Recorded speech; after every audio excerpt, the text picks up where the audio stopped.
Being a mom is the most amazing feeling ever. Growing up, sometimes times were hard, and I wanted to create a lifestyle that was, a little bit above that for my daughter. And I found that with real estate, I'm able to have a life outside of work, but then also be able to provide a life for her that I didn't necessarily, get growing up. So, it's not all about the money, but it's also being able to create a lifestyle for her as well and be able to enjoy the family. I think what attracted me most to real estate would be meeting with new people every day, building relationships, building friendships, and then helping people to reach their goals. I would say my top strengths in real estate, first of all, being my personality and how I quickly adapt to the people that I'm working with, but beyond that is my negotiation skills, especially when it comes to a client looking to buy a home. I am always looking out for them, making sure that they are, paying the least amount possible for a home. And then on the flip side, representing sellers, it's getting them the most money for their home. So I definitely go above and beyond when it comes to negotiations. Always, picking out little key factors of, all right, well, this is why this home should be priced here, or this is why we're making maybe this lower offer, and I'm able to justify it to protect my clients.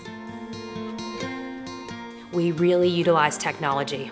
Everybody uses the local MLS and multiple listing services, but we go one step above or beyond that.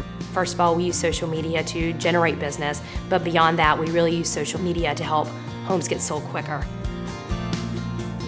Being local is definitely an advantage to servicing our clients. I grew up in the area, so I'm a native of the Wake County, Harnett County area.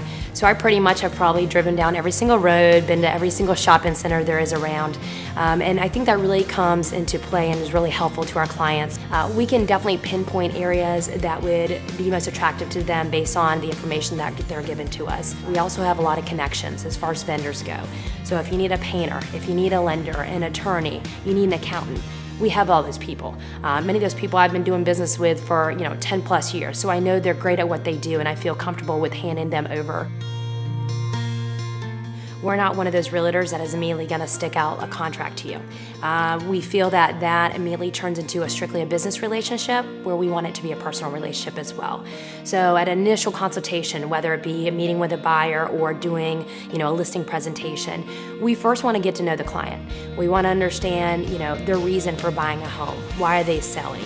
A lot of times this is going to be the biggest financial decision they're going to make, also emotionally as well. It could be an empty nester where their children have gone off to school, and so it can honestly be upsetting that they're looking to downsize. So it's more of looking and finding out what the client's goals are before we immediately get into paperwork. We're here to help the client. We're not here to do a business transaction. We're here to, build friendships. It's not a process of just contract to close. It's after the closing that's most important to us.